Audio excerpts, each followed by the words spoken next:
Hello, this is Matt with Phoenix Retro Mods. Today we're going to go over how to add games to the PS2 Portable. Now, the method that we're going to be going over, it should work with pretty much all of the PS2 portables.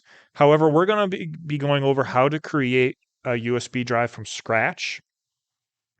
If you are going to be getting a PS2 portable where you boot to the menu will have like PS2. It'll have like a God of War guy. I can't even remember his name. Kratos. It'll have Kratos on the cover, and then it'll have like MP3, media, DVD, and files, and then games.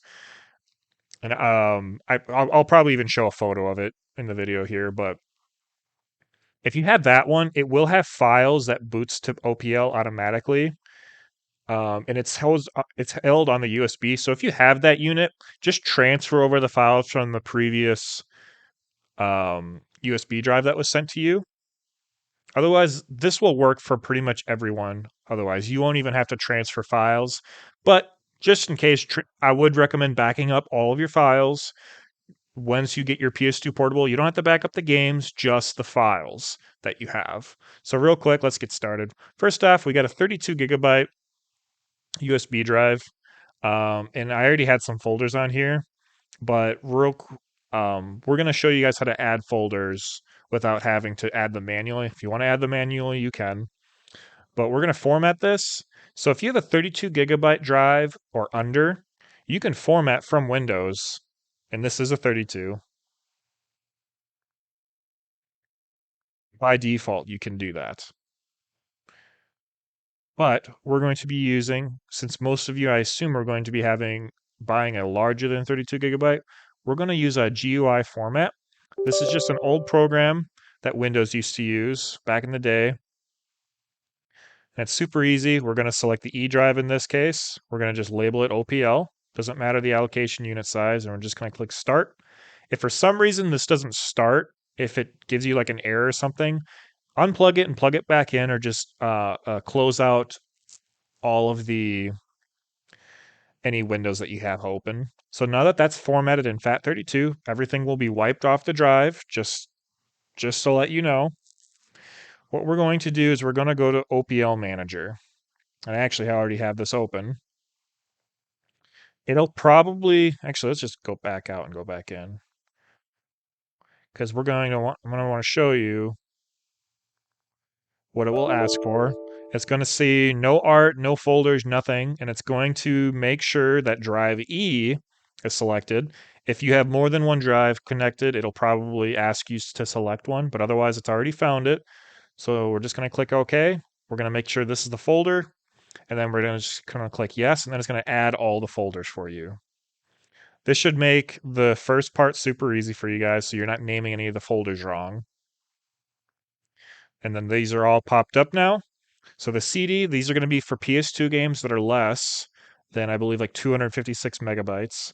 DVD, if it's for any game that's under 4 gigabytes. If it's over 4 gigabytes, you won't even be able to transfer it, but we're going to be going over how to do that. The Pops folder is going to be for PS1 games. Apps are going to be for like emulators. Art is where all the other art folders are going to go. And then there's just a couple other ones that you won't really need to mess with. So for the game that's under 4 gigabyte, we got Gradius. It's a super small game. This one, I believe, it's 429 megabytes in this case.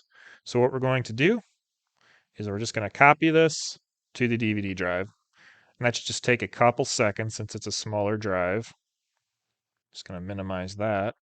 And then the next game we have is Tekken 5. This one, I believe, well, actually, we'll just highlight it. It's 4.17, so just over the 4 gigabyte mark. What we're going to use is USB Util, and I have this downloaded. I'll have the link in the description. Make sure you download the English version. This is originally Spanish translation. So the English it's okay. It's good enough for the purposes that we're going to do here. What we're going to do is we're going to go to File, Create Game from ISO. Then in this case, we're going to go to the desktop since that's where I have all of my games. I actually tried doing this before and I had issues finding desktop because for some reason OneDrive decided that it wanted a desktop to be on OneDrive, and I don't know why. Anyway, so we got Tekken. You can do multiple games at once. We don't. You could do games under 4 GB, but you'll see why it's not as convenient later to do all of the games. And then what we're going to do is pick the destination. We're going to click E, and that's it. We don't select any folder. Do not put these in the DVD folder, whatever you do. These will go right to the root of the USB drive. And then we're just going to click create. And these programs are pretty quick. But while these are transferring, I'm just going to pause the recording.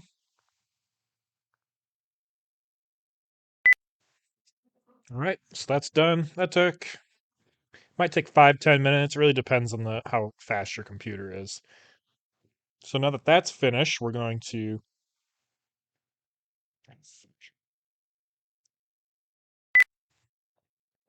All right. So now that that's finished, that might take 5-10 minutes. It really depends how many games you have. You can just click that button, exit out of this. Now let's look at the folder. So as you can see, it's going to have this is the OPL ID that it associates it as, the SLSUS, and then it's going to have 01234. This is the config, OPL Manager, and also your PS2 portable is going to need to read this to see the game. If for some reason this gets deleted, if for whatever reason it's not updated correctly, I'm just going to show you just in case, because this can be frustrating if for some reason you deleted this. What we're going to do is you're just going to click recover games, go to the drive, then you're just going to click analyze. It's going to tell me there's just one total existing. If for some reason there wasn't a game showing up in OPL, it would go into the yellow recovered. So let's just back out of that real quick. So now we are going to go to OPL again. Let's see here. I guess it's not opening right now. We're just going to go find the drive. Let's see here. Change mode, OPL folder. I click save. It already has the path set to E.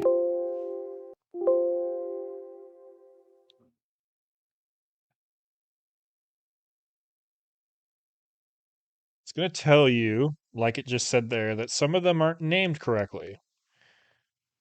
I kind of aired out here. Let me see if I can refresh this list again.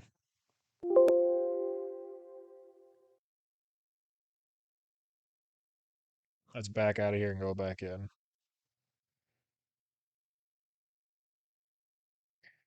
It should just. Okay. There we go. Some reason it doesn't work correctly. Just back out. So it's named incorrectly in this case. You're not always going to know why. You can either try to get the title from the database.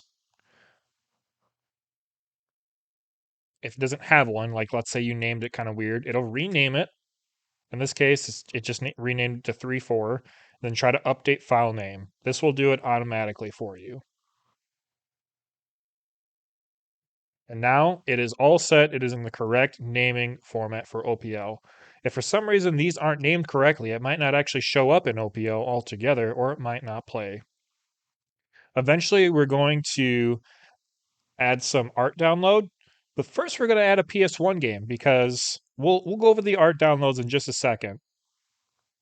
So we're going to click PSX VCD.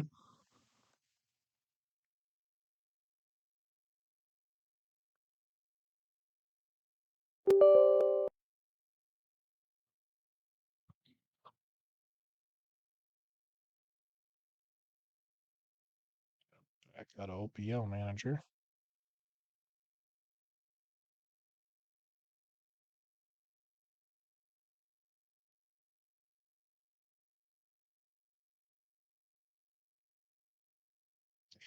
Oh, you know what? I did not extract it. So let's try this again. There we go.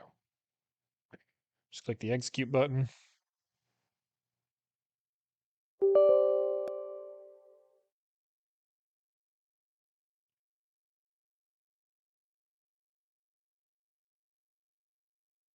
Yep, I just didn't have it installed. I thought I did.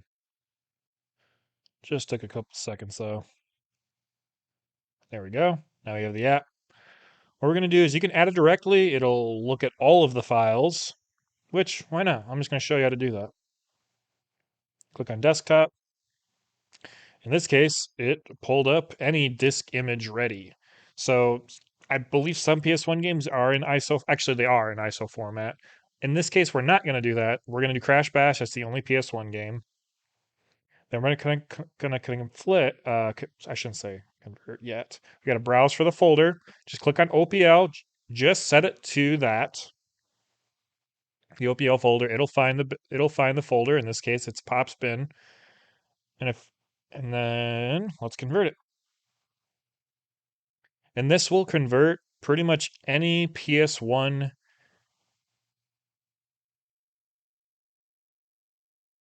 Oh, oh yeah. Let's delete these real quick. I'm gonna cancel. There we go. Accidentally tried converting these. You got to remove them first. That's my bad. So it's already converted this one, Crash Bash. Let's go to the folder real quick. Should be in Pops, and there we go. Now it's in a VCD format. It is now in a format where it can be read. Before we begin ever playing those, we're going to need two files, popstarter.elf and pops_iox.pack. You're going to need both of these. Just throw them into the Pops folder. You're going to have to Google pops_iox because that is copyrighted. But the popstarter.elf file, I will provide a link in the description. The file that I found, for this, it actually included popstarter.elf. So you might be able to just Google this and you'll find it. So with that being said, we should have everything we need. Now we're just going to open up OPL Manager again.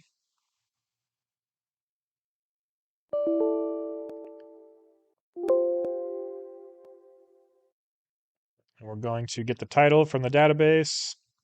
If for some reason that doesn't work, oh, looks like we had an issue here. Let's try this again.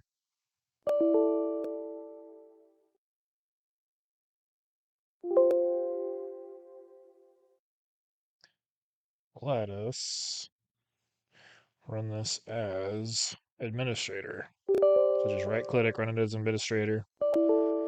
Oh, looks like we'll just have to reinstall it, which is fine. Should just take me a couple seconds here. I think I might have deleted it, so I'm just going to pause. There. I just restored it because I deleted it originally. I'm just going to extract it to the same file and just replace all the folders and files. Now it should work just fine.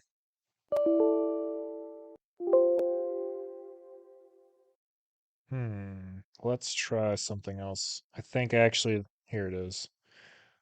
Let's delete that. There we go. Just delete the ini file. For some reason that happens. Then you're just going to browse for the OPL folder, which is E, click save, and it should open everything up. There we go. There you go. We're working through some issues with OPL Manager. Stuff like this, it may happen. It's not really common. I mean, programs fail all the time. There we go. And we're going to try to update the file name just like we do with the PS2. And there we go. We have all the games correctly formatted to be read by OPL. Now we're going to want to get some artwork. So we're going to click File. Batch Actions, Art Download.